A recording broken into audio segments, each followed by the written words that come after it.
Episode 32۔ 2-3 دن میری اور شہوار کی بات چیت بند رہی، لیکن پھر حالات معمول پر آ گئے۔ کسی وقت دل چاہتا تھا کہ شہوار کے ساتھ 2-4 مہینوں کے لیے راجوال سے باہر چلا جاؤں، مگر یہاں اتنے بکھیڑے پال لیے تھے کہ باہر نکلنا دشوار تھا۔ وہ پتجھڑ کی ایک یکبستہ رات تھی، بہت ٹھنڈی ہوا چل رہی تھی، کسی وقت بارش کا چھینٹا بھی پڑ جاتا تھا۔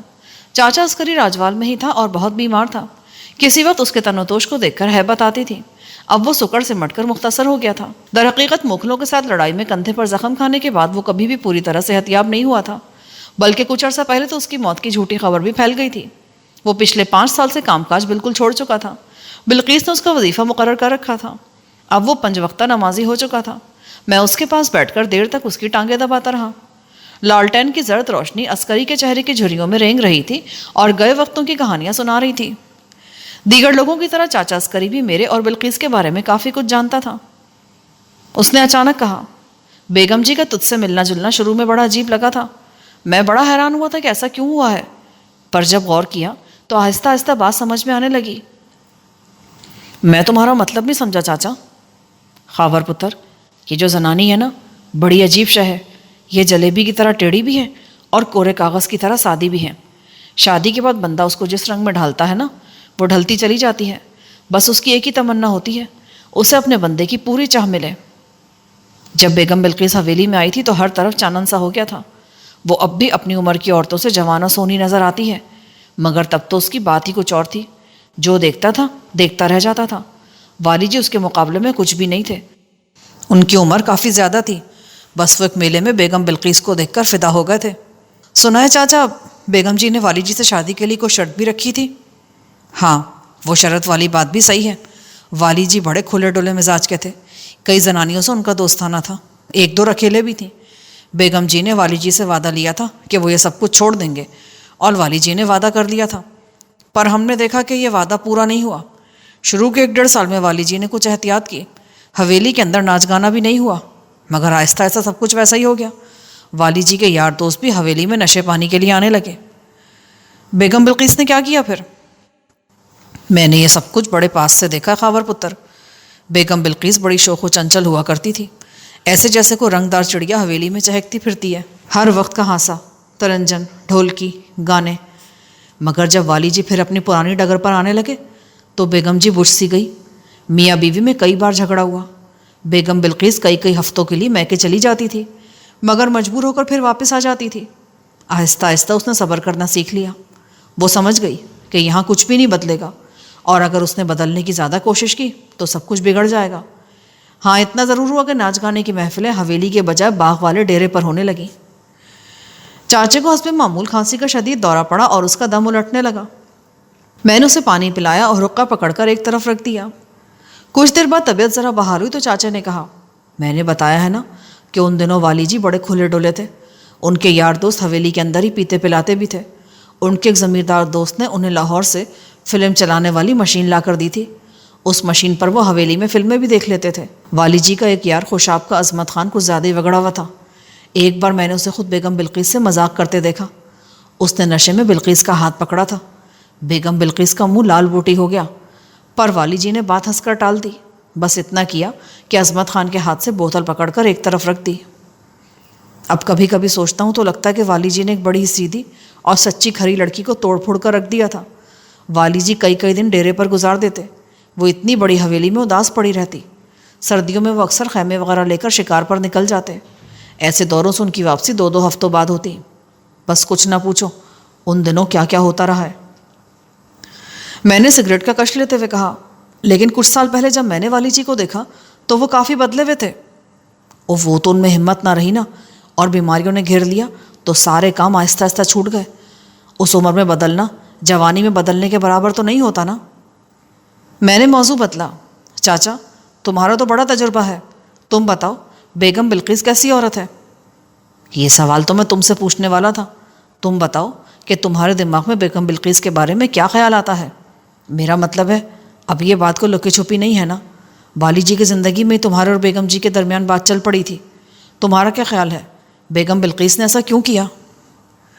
سچی بات پوچھو چاچا، تب جو کچھ ہوا اس میں زیادہ قصور میرا ہی تھا۔ برطالی ایک ہاتھ سے تو نہیں بچتی نا خاورے، کیا تمہارے ذہن میں کبھی یہ بات نہیں آئی کہ بیگم بلقیس وفادار زنانی نہیں ہے؟ جس طرح اس نے والی جی کے ہوتے ہوئے تمہارا حوصلہ بڑھایا، اس طرح اس نے کہیں اور بھی ایسا کام کیا ہوگا؟ میں نے ایک لمحہ سوچے بغیر کہا، نہیں چاچا، میرے دماغ میں کبھی یہ خیال نہیں آیا اور نہ ہی آ سکتا ہے۔ میرے پاس اس کی کوئی پائیدار وجہ نہیں ہے، پر میں آنکھیں بند کر کے بیگم جی پر یقین کر سکتا ہوں۔ میرا بھی یہی خیال تھا کہ تم یہی کہو گے، اور سچ پوچھو خاور پتر، تو میرا اپنا بھی یہی خیال ہے۔ زنانی کے اندر محبت کی بھوک ہوتی ہے، بس اسی بھوک نے بیگم بلقیس کو مجبور کیا اور اس سے زندگی کی پہلی بھول ہوئی، اور میرا خیال ہے کہ یہ آخری بھول بھی تھی۔ مگر اس میں ایک بات اور غور کرنے والی بھی ہے، اس بھول میں تھوڑی بہت ڈھیل والی جی کی طرف سے بھی شامل رہی ہے۔ والی جی بالکل وکھرے ٹائپ کے بندے تھے، انہوں نے کھلی ڈلی زندگی گزاری اور کبھی کسی کی باتوں کی پرواہ نہیں کی۔ اس معاملے میں بھی انہوں نے بہت زیادہ پرواہ نہیں کی۔ تمہارے اور بیگم جی کی وجہ سے شروع میں ان کو ضرور سخت جھٹکے لگے، وہ کئی ماہ پریشان رہے، اور پھر انہوں نے تمہارا حویلی آنا جانا بند کر دیا تھا، لیکن پھر جیسے آہستہ آہستہ انہوں نے یہ معاملہ برداشت کرنا شروع کر دیا۔ ویسے بھی وہ تم کو پسند کرنے لگے تھے، ان کو پتہ تھا اس وقت تم ہی ہو جو جاگیر کے معاملوں کو سنبھال سکتے ہو۔ دوسری طرف بیگم جی یہ بھی دیکھ رہی تھی کہ والی جی کو تمہاری سخت ضرورت ہے۔ ان سارے معاملوں نے مل جل کر وکھرائی ماحول بنا دیا تھا۔ پر کچھ بھی ہے خاور پتر، بھول تو بھول ہی ہوتی ہے، اس بات کو تو مانتے ہو نا تم؟ ہاں چاچا، اب یہ بہت بڑا کام ہوگا کہ تم دونوں اس بھول کو بھول جاؤ۔ جو کچھ ہوا وہ ہو گیا، بڑے بڑے لوگوں سے غلطیاں ہوتی ہیں، اب تم اپنی اپنی زندگیوں کو اپنے اپنے راستے پر ڈال دو، اسی میں نیکی اور سلامتی ہے۔ میں تو اب شاید چند دنوں کا مہمان ہوں، اب جو کچھ کرنا ہے تم لوگوں نے ہی کرنا ہے۔ مجھے پتہ ہے تم نے اس جاگیر کے لیے بڑی قربانیاں دی ہیں، اب یہ آخری قربانی بھی تم ضرور دو گے۔ میں نے چاچے کے جفاکش ہاتھ پر اپنا ہاتھ رکھ دیا۔ اسی دوران میں دروازے پر مدھم دستک ہوئی، میں نے اٹھ کر دروازہ کھولا۔ سامنے میرا مخبر رملی تھا۔ بارش سے بچنے کے لیے اس نے سن کی بوری کو برساتی کی طرح اوڑھ رکھا تھا، اس کے چہرے پر ہیجیانی کیفیت تھی۔ میں اسے اندر لے آیا۔ چاچے کو سلام کرنے کے بعد وہ مجھ سے بولا، چودھری جی، وہاں گوریکے میں بڑی گڑبڑ ہو گئی ہے، موکھل پاشا کے ارادے ٹھیک نہیں ہیں، موکھل حویلی میں کافی لوگ جمع ہیں اور صلاح مشورہ ہو رہا ہے۔ تمہارا مطلب ہے کہ وہ کوئی شرارت کریں گے؟ لگ تو ایسے ہی رہا جی، کوئی لمبا چوڑا پروگرام ہے۔ بڑے موکھل صاحب کے سالے وڈیرا خان نے کوئی 60 گھڑ سوار بھیجے ہیں جی اسلحے سمیت۔ ایک زمیندار نے 3 بڑے بڑے صندوقوں میں کافی سارا اسلحہ موکھل حویلی میں پہنچایا ہے، اور بہرام کا تو پتہ ہی ہے نا آپ کو، وہی جس نے نکوال میں بیگم جی پر ہاتھ ڈالنے کی کوشش کی تھی۔ ہاں جی، وہی خبیث، وہ بھی اپنے 3 درجن ساتھیوں کے ساتھ موکھل حویلی میں ہے۔ شاہ نواز صاحب کے ہاتھوں ایک موکھل مرنے کے بعد یہ لوگ سخت تپے ہوئے ہیں، میرے خیال میں اگلے 8 پہروں میں کچھ بھی ہو سکتا ہے۔ اس زبردست اطلاع پر میں نے رملی کو شاباش دی اور 100 کے 3 نوٹ بھی۔ اسے ضروری ہدایتیں دے کر میں نے واپس بھیج دیا۔ چاچا نے کہا، والی جی کی زندگی میں علاقے کی پولیس ہمیشہ ہمارے ہاتھ میں رہی ہے، پر اب الٹ ہو گیا ہے، اسی لیے خطرہ بھی بڑھ گیا ہے، تمہیں تیزی کے ساتھ کچھ کرنا ہوگا۔ چاچے کی بوڑھی آنکھوں میں خوف کے سائے تھے۔ میں نے اس کا کندھا تھپتھپایا۔ تم یہ گرم دودھ پی کر آرام سے سو جاؤ چاچا، میرے ہوتے ہوئے ان موکھلوں کی اتنی ہمت نہیں کہ راجوال کی طرف آنکھ اٹھا کر بھی دیکھیں۔ چاچے کی آنکھوں میں دعاؤں کی پرچھائیاں لرزنے لگی۔ میں جانتا تھا کہ لحاف کے اندر ایک چھوٹی سی تسبیح پر اس کی انگلیوں کی گردش تیز ہو گئی ہے۔ میں حویلی کے مردانے میں آیا۔ بلقیس کا ماموں چودھری یعقوب سو چکا تھا، چودھری عزیز بھی کہیں لحاف میں دبکا پڑا تھا، نشاط کا منجلا بھائی ارباز بیٹھک میں ہی تھا۔ میں نے فوری طور پر سارے ذمہ دار افراد کی ہنگامی میٹنگ بلائی۔ شامپور کے نمبردار سلطان کو بھی فوری طور پر بلا لیا گیا۔ نمبردار کی تقریباً 80% بینائی ضائع ہو چکی تھی، وہ اپنی پسندیدہ سواری یعنی گھوڑے پر سفر نہیں کر سکتا تھا۔ سب میں غم و غصہ پایا جاتا تھا۔ زہریلی شراب والے واقعے میں ہمارا جانی نقصان زیادہ ہوا تھا۔ چودھری نشاط جیسا اہم بندہ قبرستان میں جا سویا تھا، اس کے باوجود موکھل تن فن دکھا رہے تھے۔ نمبردار سلطان کی رائے اکثر مختلف ہوتی تھی۔ اس نے کہا، موکھل حویلی میں اکھٹ کی اطلاع تو مجھے بھی ملی ہے، لیکن یہ ضروری نہیں کہ یہ اکھٹ کسی کارروائی کے لیے ہوا ہو۔ یہ تم کیسے کہہ سکتے ہو؟ مجھے پتہ چلا کہ کل وڈا موکھل شکار کے لیے بھکر جا رہا ہے۔ بھکر سے میرے رشتہ دار نے بھی تصدیق کی ہے، وہاں ایک بڑی رقم میں سور مارنے کا لمبا چوڑا پروگرام بنا ہوا ہے۔ میں نے کہا، تمہاری اطلاع سے میرا شبہ اور پکا ہو گیا ہے کہ موکھل کسی کارروائی کا سوچ رہے ہیں۔ شاید تمہیں یاد نہ ہو، اس سے پہلے بھی 1-2 دفعہ ایسا ہو چکا ہے۔ موکھلوں نے حلہ بولا ہے اور حلے کے موقع پر وڈا موکھل حویلی میں موجود نہیں تھا۔ یہ لوگ ایسا کام موقع سے اپنی غیر حاضری ثابت کرنے کے لیے کرتے ہیں۔ 2-3 اور افراد نے بھی میری بات کی تائید کی۔ مجھے ایسے موقعوں پر اکثر اماں دلشاد کی 4 بیٹیوں کی طرف سے خطرہ رہتا تھا۔ موکھل پاشا کو ان یتیم لڑکیوں سے خدا واسطے کا بیر تھا۔ راشدہ کی تو شادی گاؤں کے اندر ہی ہوئی تھی، سمینہ ویسے ہی حویلی میں رہتی تھی، چند ماہ پہلے میں نے ایک احتیاط یہ کی تھی کہ شادہ اور زرینہ کو بھی ان کے شوہروں سمیت راجوال میں ہی گھر لے دیے تھے۔ اب یہ چاروں راجوال میں تھی اور میں ان کی طرف سے کافی حد تک بے فکر تھا۔ یہاں سوچنے کی بات یہ تھی کہ موکھل کس طرح کی کارروائی اور کس جگہ کرنا چاہتے ہیں۔ چودھری عزیز نے مجھے مشورہ دیا۔ میری رائے ہے کہ تمہیں فوراً اپنے سسر صاحب کو خبر پہنچانی چاہیے، انہیں بتانا چاہیے کہ موکھل حویلی میں کیا تیاری ہو رہی ہے۔ لیکن خاور بھائی کا خود جانا تو ٹھیک نہیں، یہاں ان کی ضرورت ہے۔ چودھری نشاط کے بھائی ارباز نے جلدی سے کہا، تمہارا کیا خیال ہے خاور؟ چودھری عزیز نے پوچھا، ٹھیک ہے، اگر آپ سب کا مشورہ ہے تو کسی کے ہاتھ آصف جاں صاحب کو اطلاع پہنچا دیتے ہیں، لیکن یہ کام فوراً ہو تو اچھا ہے تاکہ وہ بھی اس بارے میں وقت پر سوچ لیں۔ چودھری یعقوب نے کہا، اس اطلاع سے بھی زیادہ ضروری کام یہ ہے کہ ہم خود پوری طرح تیار ہو جائیں۔ سب جانتے ہیں کہ لڑائی کو روکنے والی اصل چیز لڑائی کی تیاری ہی ہوتی ہے۔ میں نے کہا، اس کے علاوہ ہمیں پولیس کو بھی ضرور آگاہ کرنا چاہیے، اس میں شرمندگی والی کوئی بات نہیں، ایسا کرنے سے ہماری قانونی پوزیشن مضبوط ہو جائے گی۔ چودھری عزیز نے تائید کی۔ ڈکیت بارے کی موت والے واقعے کو کافی عرصہ گزر چکا تھا، تاہم اس کے بعد سے عزیز کا رویہ میرے ساتھ میری مرضی کے مطابق رہا تھا۔ 2-2.5 گھنٹے تک مشورہ ہوا۔ چودھری عزیز اور یعقوب بلقیس کے پاس بھی پہنچے اور اس معاملے میں اس کی رائے لے کر آئے۔ اس رائے کے مطابق اگلے دن صبح سویرے ایک بڑا اکھٹ بلانے کا فیصلہ کیا گیا۔ میں، تیمور، نصر اللہ اور شبیر وغیرہ اپنے تمام ساتھیوں کو چوکس کرنے کے لیے استبل کی طرف چلے گئے۔ رات آخری پہر تک ہم مختلف کاموں میں مصروف رہے۔ میں صبح گھر پہنچا تو بیبے، عارفہ اور شہوار سب پریشان تھیں۔ بیبے نے بتایا کہ شہوار رات گئے تک میرے انتظار میں جاگتی رہی ہے۔ میں کمرے میں گیا تو وہ آنکھوں میں ناراضگی لیے کھڑی تھی۔ کہاں رہے ہو ساری رات؟ کم از کم اتنا تو بتا دیتے کہ معاملہ کیا ہے۔ سارے گاؤں کو معلوم ہو گیا، کیا تمہیں ابھی تک معلوم نہیں؟ وہ تو ٹھیک ہے، لیکن میں تمہاری بیوی ہوں، مجھے بھی دوسروں سے معلوم ہو یہ تو کوئی بات نہیں۔ میں نے اسے تفصیل بتائی تو وہ بولی، ابا جی کو پیغام بھیج دینا چاہیے، بلکہ اگر تم اجازت دیتے ہو تو میں خود حویلی چلی جاتی ہوں۔ اگر ہماری برادری راجوال کے ساتھ کھڑی ہو گئی تو موکھلوں کی جرت نہیں ہوگی ہلہ بولنے کی۔ تمہارا جانا مناسب نہیں تو پھر میں اپنی طرف سے چٹھی لکھ دیتی ہوں ابا جی کے لیے۔ وہ بھرپور کردار ادا کرنا چاہتی تھی۔ اس رویے کے پیچھے غالباً رقابت کا جذبہ بھی موجود تھا۔ وہ مجھے یہ جتانا چاہتی تھی کہ اگر بلقیس جاگیر کی مختار بن کر فیصلے کر سکتی ہے تو وہ بھی ایسے سنجیدہ کاموں میں ہاتھ ڈال سکتی ہے۔ میں نے کہا، فی الحال چٹھی وغیرہ کی ضرورت نہیں ہے، اگر کوئی مسئلہ ہوا تو میں تمہیں بتا دوں گا۔ اگلا روز بہت ٹینشن والا تھا، وہی تناؤ آمیز سنسنی جو ایسے موقعوں پر خون میں شامل ہو کر دھڑکنوں کو گونجدار بنا دیتی ہے۔ مجھے یہ گونجتی ہوئی دھڑکنیں ہمیشہ سے پسند تھیں اور میرے خیال میں میرے اندر کا یہی خداداد جوش تھا جو میرے ساتھیوں کو بھی توانا کر دیتا تھا۔ پچھلے چند سالوں میں اس توانائی سے ہم نے خود سر موکھلوں کے منہ پھیرے تھے۔ آثار سے صاف نظر آتا تھا کہ لڑائی ہوگی اور کافی بڑی ہوگی۔ دوپہر کو ہمارا ڈسکے والا دوست ساجہ کیٹو بھی راجوال پہنچ گیا۔ اس کو ارد گرد کی بڑی خبر رہتی تھی۔ اس نے مجھ سے کہا، یار خاورے، یہ کیا ہو رہا ہے؟ پکی بات ہے نا کہ یہاں بڑا خون خرابہ ہونے والا ہے؟ پولیس کدھر ہے؟ پولیس یہیں پر ہے اور وہ تماشا دیکھنا چاہتی ہے۔ اس کی وجہ یہی ہے کہ انہیں موکھلوں کا پلہ بھاری نظر آ رہا ہے۔ انہوں نے شراب والے معاملے کو بھی دبانے کی کوشش کی تھی اور ہر ثبوت ضائع کر دیا تھا۔ آج تک نائکا اختری بائی کا کھوج نہیں ملا۔ تمہارا مطلب ہے کہ پولیس موکھلوں کی سائڈ لے رہی ہے؟ ابھی تک تو ایسا ہی ہے۔ پولیس افسر گھننے بنے ہوئے ہیں اور ایک طرح سے گھننے بن کر وہ 7-8 گھنٹے اور گزار دینا چاہتے ہیں۔ شام 6 بجے تک حالات سخت خراب رہے۔ پھر ہمیں قلعہ والا کی طرف سے اچھی خبر ملی۔ ایک طرح سے یہ ہمارے لیے سخت حبس میں ٹھنڈی ہوا کا جھونکا تھا۔ معلوم ہو کہ لمبڑ آصف جاں صاحب نے اپنے قریباً 200 مسلح کارندے اور گھڑ سواروں کو بالکل تیار کر دیا ہے۔ اس کے بعد وہ MP امین چودھری، ایک بڑے پولیس افسر اور کچھ دیگر معزز لوگوں کے ساتھ گوریکے میں موکھل حویلی پہنچے ہیں۔ پتہ چلا ہے کہ وہاں بڑی زبردست میٹنگ ہو رہی ہے۔ اس میٹنگ کا نتیجہ ہمیں رات 11 بجے کے قریب ملا۔ تب تک ہم ہر قسم کے حالات کے لیے پوری طرح تیار ہو چکے تھے۔ شام سے پہلے گھوڑوں پر کاٹھیاں وغیرہ ڈالی جا چکی تھیں۔ میٹنگ کا نتیجہ لے کر خود لیاقت کالا اور 2 معزز لمبڑ راجوال پہنچے۔ یہ نتیجہ حوصلہ افزا تھا۔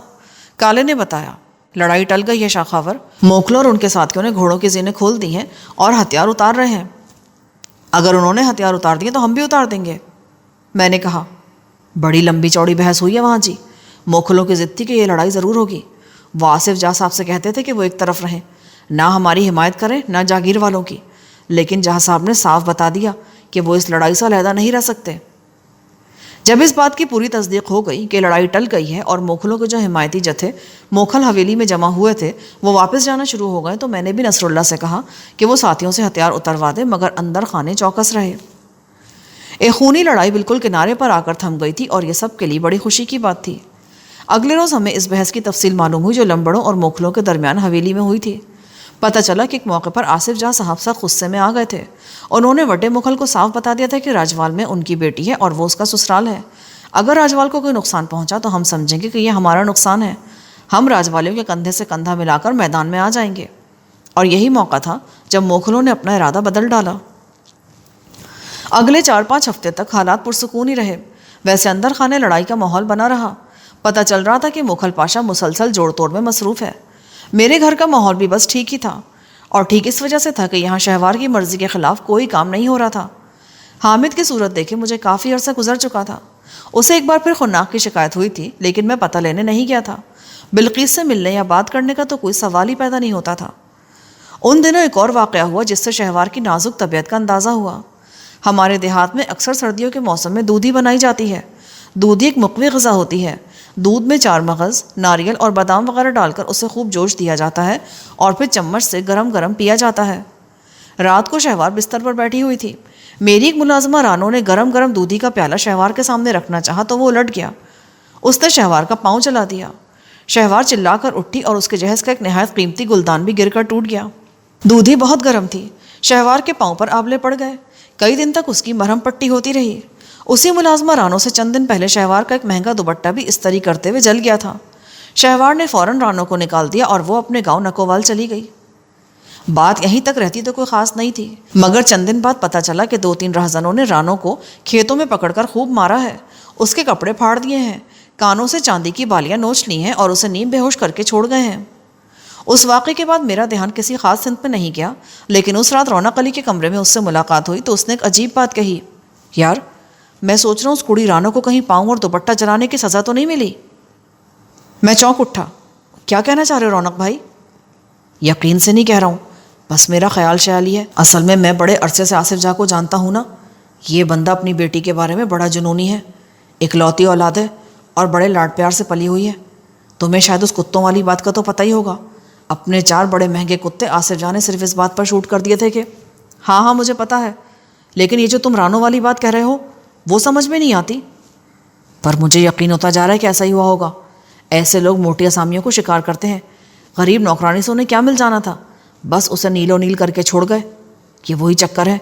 تمہیں آصف جاں کے غصے اور کینے کا پتہ نہیں ہے۔ وہ ماسٹر والی بات سنی ہے تم نے؟ نہیں۔ آصف جاں کی حویلی کے گیٹ پر ایک چوکیدار بیٹھا ہوتا ہے، اس کا ایک بازو نہیں ہے۔ شاید دیکھا ہے میں نے اسے۔ یہ ماسٹر خورشید ہے۔ جب شہوار 5ویں 6ٹھی میں پڑھتی تھی یہ اسے حویلی میں پڑھانے آتا تھا۔ پتہ چلا کہ ماسٹر کبھی کبھار شہوار کو چھڑی سے مارتا ہے۔ آصف جاں نے سختی سے منع کر دیا۔ کچھ عرصے بعد ماسٹر کو کسی بات پر غصہ آ گیا، اس نے پھر شہوار کے ہاتھ پر سوٹیاں ماری۔ شہوار تو شاید نہ بتاتی، پر اس کی چاچے کی بہن نے دیکھ لیا اور اپنے تائے آصف جاں کو بتا دیا۔ آصف جاں نشے میں تھا۔ نشے میں بندے کا غصہ اور بھی بڑھ جاتا ہے۔ آصف جاں نے ماسٹر خورشید کو کچھ اور تو نہیں کہا، بس کلہاڑی سے اس کا ہاتھ کٹوا دیا۔ یقین نہیں آ رہا؟ قلعہ والا کے کسی بھی بندے سے پوچھ لینا، آ جائے گا یقین۔ ہاتھ کاٹ کر بھی آصف جاں نے اسے معاف نہیں کیا۔ اس پر پابندی لگا دی کہ وہ قلعہ والا بلکہ پورے علاقے میں کسی بچے کو پڑھا چھڑا نہیں سکے گا اور نہ اسکول میں نوکری شوکری کر سکے گا۔ کچھ دیر تک کسی موضوع پر بات ہوتی رہی، پھر اچانک رونق علی کو یاد آیا، شہوار کے پاؤں کا اب کیا حال ہے؟ پٹی کھل گئی ہے اور دوا وغیرہ لگا رہی ہے۔ بلقیس اس کا پتہ لینا چاہ رہی تھی، لیکن وہ ڈرتی بھی ہے کہ کہیں شہوار کا موڈ شوٹ خراب نہ ہو جائے۔ کہہ رہی تھی میں ایسے وقت جاؤں گی جب شہوار گھر میں اکیلی ہو۔ ٹھیک ہے، جیسے ان کی مرضی۔ تم کتنے بجے گھر سے نکلو گے؟ کل یہی کو 9 بجے کے قریب۔ ٹھیک ہے، میں اس سے کہوں گا 10 بجے کے بعد چلی جائے۔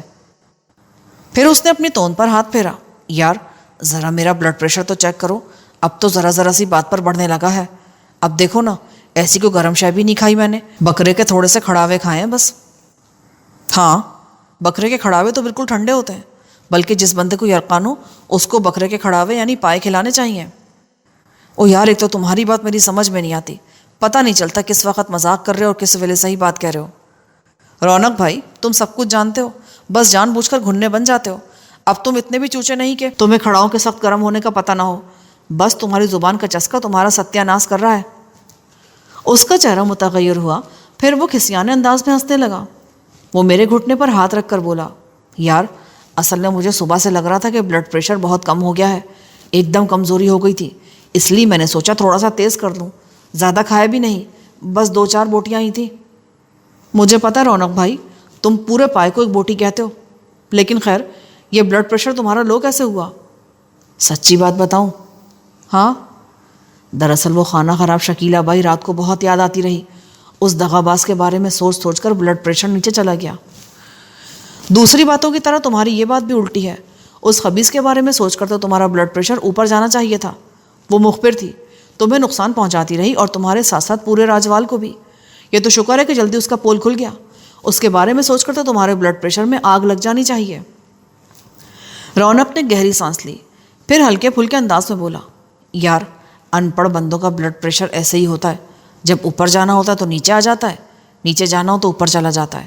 ہم بھی 4 جماعتیں پڑھ لیتے تو پریشر کو اوپر نیچے ہونے کا طریقہ آ جاتا. میں پھر کہہ رہا ہوں، اس ان پڑھ بلڈ پریشر کی طرف سے ہوشیار ہو جاؤ. اوپر نیچے کے چکر میں کہیں تمہیں اوپر نہ پہنچا دے.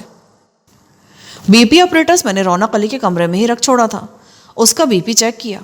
کھڑاؤں کی مہربانی سے وہ 250 سے اوپر تھا. میں نے اسے بتایا تو اسے یقین نہیں آیا. وہ آنکھیں میچ میچ کر میٹر پڑھنے کی کوشش کرنے لگا. زہریلی شراب والے سنگین واقعے کے بعد نمبردار کی بینائی تو تقریباً ختم ہو گئی تھی. 2-3 بندوں کی بھی بہت کم ہو گئی تھی. ان میں رونق علی بھی شامل تھا. اسے اس طرح میٹر پڑھتے دیکھ کر مجھے اس پر ترس بھی آیا. رونق علی جو کچھ بھی تھا، لیکن مجھ سے اس کی ہمدردی ہمیشہ بہت گہری اور پرخلوص رہی تھی.